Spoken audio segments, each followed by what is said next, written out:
31 दिसंबर की काली और सर्द रात में हर साल की तरह कोलकाता विमेंस कॉलेज में नए साल का जश्न मनाया जा रहा था। लेकिन जहां एक और स्टूडेंट्स और टीचर्स मिलकर सेलिब्रेशन में खोए हुए थे, वहीं कॉरिडोर के उस पार अंधेरी सीढ़ियों पर किसी के तेज कदमों की आवाज आ रही थी। और जब लोगों ने इस आवाज का पीछा किया तो वहाँ जो देखा और सुना उसने सबकी सांसें थाम दी थी। पर आखिर ऐसा क्या था वहाँ?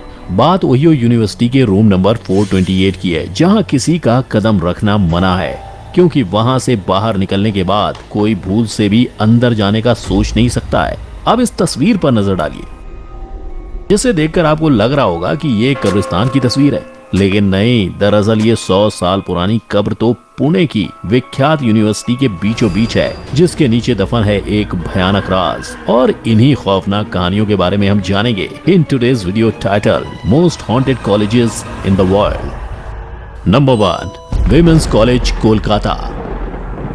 ये कहानी है कोलकाता में बाग बाजार विमेंस कॉलेज की, जहां आज से 200 साल पहले सर वैरेन हेस्टिंग का घर हुआ करता था। लेकिन हैरानी की बात तो ये है कि मौत के अरसों बाद भी वो आज तक इस जगह को अलविदा नहीं कह पाए हैं, क्योंकि आज भी हर नए साल की आधी रात को हेस्टिंग की आत्मा सीढ़ियों पर तेजी से भागती हुई नजर आती है, वो भी किसी डॉक्यूमेंट की खोज में। पर एक मिनट, आखिर कौन से पेपर्स की खोज में आज भी सर हेस्टिंग अपने घर को नहीं छोड़ पाए?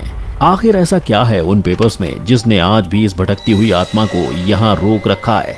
दरअसल ये बात है उस समय की, जब बंगाल का ये बाग बाजार विमेन कॉलेज सर हेस्टिंग का घर हुआ करता था। एक ऐसा घर जिससे उन्हें बेहद लगाव था, क्योंकि वो बंगाल के पहले गवर्नर जनरल थे, जिस वजह से उन्होंने इस हवेली में अपनी जिंदगी का लंबा अरसा गुजारा था। लेकिन हेस्टिंग की इस खुशनुमा जिंदगी ने एक अलग रुख तब लिया जब ग्रेट ब्रिटेन के पार्लियामेंट ने उन पर भ्रष्टाचार और रिश्वत के आरोप लगाते हुए उन्हें उनकी कुर्सी से धक्के मारकर हटा दिया। अपने पे लगी इन्हीं शर्मनाक आरोपों को गलत साबित करते करते 1818 में उनकी मौत हो गई, जिसके बाद भी हेस्टिंग पर इन आरोपों को हटाया नहीं गया था। यानी देखा जाए तो उनके शरीर ने तो इंसाफ की उम्मीद छोड़ दी, पर उनकी रूह आज भी इंसाफ की तलाश में कॉलेज के कॉरिडोर्स में भटकती है। और इसी कहानी की वजह से कोलकाता के लोकल्स का ये मानना है कि मरने के 200 साल बाद भी सर वैरेन का साया अपनी बेगुनाही साबित करने के लिए आज भी अपने घर में भटकता है। Number 2, Gettysburg college, Pennsylvania. हमारी लिस्ट की अगली पेशकश है अमेरिका में स्थित गेटिसबर्ग कॉलेज, जो 2600 से भी ज्यादा स्टूडेंट्स को पढ़ाने के साथ ही एक मुर्दा घर के अवशेषों पर खड़े होने की वजह से भी जाना जाता है। और यही एक बड़ा कारण है जिसकी वजह से यहाँ के स्टूडेंट्स आए दिन इस कॉलेज में चल रहे डरावने हादसों की कहानियां सुनते हैं। जहाँ कॉलेज के एक एक्स स्टूडेंट जॉन के साथ घटी ये घटना ने सबके रोंगटे खड़े कर दिए थे। दरअसल जॉन के साथ ये घटना 2003 में कॉलेज के पेन हॉल में घटी थी, जब वो वहाँ की लिफ्ट में सवार होकर रोज की तरह काम पर जा रहे थे। लेकिन उस लिफ्ट में बिताए चंद मिनट जॉन के जहन में पूरी जिंदगी के लिए रहने वाले थे, क्योंकि जब लिफ्ट का दरवाजा खुला और उन्होंने जो कुछ भी देखा उसने उनके पैर के नीचे की जमीन खिसका दी।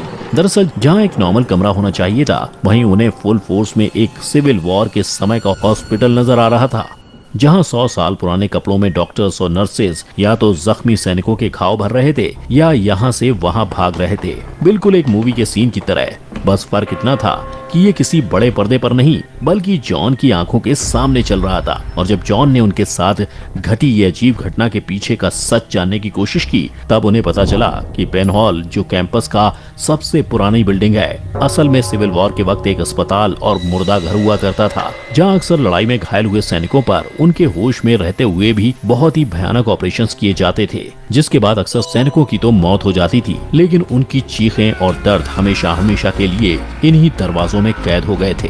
अब इस कॉलेज की ऐसी ही हॉरर स्टोरीज लोगों के बीच इतनी मशहूर हैं कि दूर दूर से लोग यहाँ भूत ढूंढने की चाह में आ जाते हैं, क्योंकि पेन हॉल के अलावा भी स्टीवेंस हॉल की भी कुछ ऐसी ही दर्दनाक कहानी है, जहाँ आज भी ब्लू बॉय नाम का साया भटकता है। दरअसल ये घटना 1911 में स्टीवेंस हॉल की जगह खड़ी एक गर्ल्स हॉस्टल में घटी थी, जहाँ एक कपकपाती सर्दी की रात को कुछ लड़कियों ने एक अनाथ और बेसहारा लड़के को अपने कमरे में रहने की जगह दी थी। पर हॉस्टल की प्रिंसिपल के डर से उन्होंने उस बच्चे को कुछ समय के लिए खिड़की के बाहर खड़ा कर दिया था। पर यही चंद मिनट घंटों में बदल गए, और जब ये लड़कियां उस बच्चे को अंदर लाने गईं, तब उसका नामो निशान नहीं था। ऐसा लग रहा था कि मानो वो उस अंधेरी रात में गायब हो गया हो। अब वो लड़का कहाँ गया या उसके साथ क्या हुआ था, किसी को आज तक इसकी खबर नहीं लगी है, पर आज भी कई बार लोगों को खिड़की के बाहर एक छोटा सा लड़का दिखाई देता है, जिसको देखकर ऐसा लगता है कि मानो ठंड के कारण उसका चेहरा जम के नीला पड़ गया हो। Number 3, Khairatabad science college.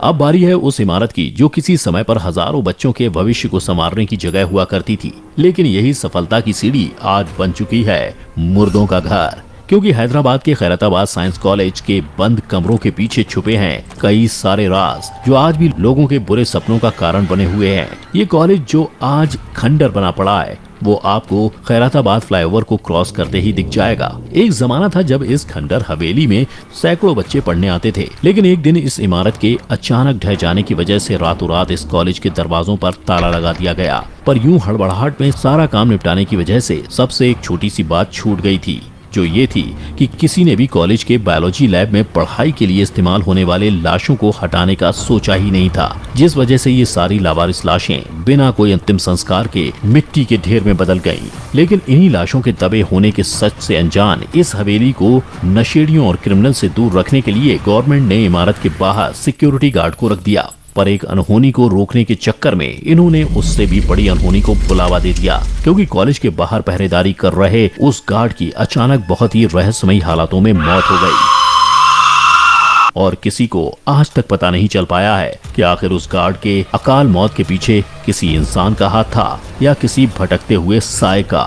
Number 4, Ohio university Athens. अगर आप भी ओहियो यूनिवर्सिटी में जाने का सोच रहे हो तो याद रखना, भूल से भी हॉस्टल के रूम नंबर 428 में मत जाना, क्योंकि वहां से निकलने के बाद आपकी जिंदगी नॉर्मल नहीं रहेगी। ऐसा मैं नहीं बल्कि साइंस स्टूडेंट्स और कॉलेज खुद भी कहता है, क्योंकि आज भी ओहियो यूनिवर्सिटी को अमेरिका के मोस्ट हॉन्टेड कॉलेजेस की लिस्ट में शामिल किया जाता है, जिसका कारण यूनिवर्सिटी में स्थित विल्सन हॉल का कमरा नंबर 428 है, जो एक से ज्यादा स्टूडेंट्स के मौत का घर भी बना है, जहाँ हाल ही में एक स्टूडेंट ने तंत्र साधना करके अपनी जान ले ली थी। और इसलिए जब भी कोई स्टूडेंट उस कमरे में रहा, उसके साथ कोई ना कोई अजीब घटना तो जरूर घटी है, जैसे चीजों का खुद ब खुद हवा में उड़ना या दरवाजे का अपने आप बंद हो जाना। और यही एक बड़ा कारण है जिसके चलते इस कमरे को हमेशा हमेशा के लिए बंद करवा दिया गया है। पर इस भूतिया कमरे के अलावा इस कॉलेज के आसपास भी बहुत सी अजीब घटनाएं घटी थी, जहाँ कॉलेज के ठीक सामने ही 1993 तक एथेंस ल्यूनेटिक एसिलम चलाया जाता था, जहां अक्सर लोबोटॉमी यानी आंखों से आइस पिक के द्वारा दिमाग पर असर करना और इलेक्ट्रोशॉक जैसी दिल दहला देने वाले ऑपरेशंस किए जाते थे, जिसके कारण कई बार इन मरीजों की तड़प तड़प कर मौत हो जाती थी। अब हालांकि इस वाहियात अस्पताल के दरवाजे पर ताला लगा दिया गया था, पर आज भी उन दर्द से पीड़ित मरीजों की चीखें कॉलेज के कैंपस में गूंजती हैं। Number 5, university of Pune. हमारे भूतिया कॉलेज की लिस्ट में अगले नंबर पर आता है ये कॉलेज, जहां 135 साल पहले हुई एक रहस्यमयी मौत आज भी लोगों के डर का कारण बनी है। ये कहानी है पुणे की सुनसान गलियों में स्थित यूनिवर्सिटी ऑफ पुणे की, जहां आज भी कॉलेज के कैंपस में मौजूद एक कब्र पर सफेद कपड़ों में एक औरत का साया दिखाई देता है। इस खौफनाक कहानी की शुरुआत आज से 140 साल पहले 1880 में हुई थी, जब बॉम्बे के गवर्नर सर जेम्स फर्गसन की भांजी एलिस रिचमैन ऑस्ट्रेलिया से अपने अंकल और उनकी बीवी के पुणे वाले घर में रहने आई थी, जिस दौरान एलिस को एक लोकल इंडियन लड़के से प्यार हो गया था। लेकिन एलिस के ये प्यार भरे लम्हे उन्हें ज्यादा दिनों तक नसीब नहीं हुए थे, क्योंकि इन दोनों की आशिकी पर रोक लगाने के लिए अंकल ने इनका मिलना तो बंद करवाया ही था, पर साथ ही उन्होंने एलिस के पीठ पीछे उसके आशिक को भी मरवा दिया था, जिसकी खबर जब एलिस को लगी तब गुस्से और अपने प्रेमी को खोने के दुख में उसने उसी घर में अपनी जान दे दी, जिसे आज हम यूनिवर्सिटी ऑफ पुणे के नाम से जानते हैं। लेकिन एलिस की दुखद कहानी यहीं खत्म नहीं होती, क्योंकि एलिस की कब्र पर मौत का कारण कॉलरा लिखा हुआ था। तो आखिर एलिस के अंत का सच क्या है? ये सच तो एलिस की मौत के साथ ही दफन हो गया है, पर अगर हम लोकल कहानियों की माने तो गवर्नर साहब ने जानबूझकर ये सारा षड्यंत्र रचा था, क्योंकि उन्होंने अपने ओहदे और प्रतिष्ठा को बनाए रखने के लिए एलिस की मौत के सच को दुनिया से छिपा दिया था। वरना अगर दुनिया को एलिस की आत्महत्या का सच पता चल जाता तो बात और बिगड़ सकती थी। इसीलिए उन्होंने इंडिया में चल रहे कॉलरा के पहले ब्रेकआउट का फायदा उठाकर एलिस की मौत की वजह कॉलरा बता दी और केस को वहीं रफा दफा कर दिया। पर जिस घटना को 100 से भी ज्यादा साल पहले बड़ी शातिरता से छुपाया गया था, उस घटना ने एक खौफनाक मोड़ ले लिया है और आज भी लोगों के डर का कारण बना हुआ है।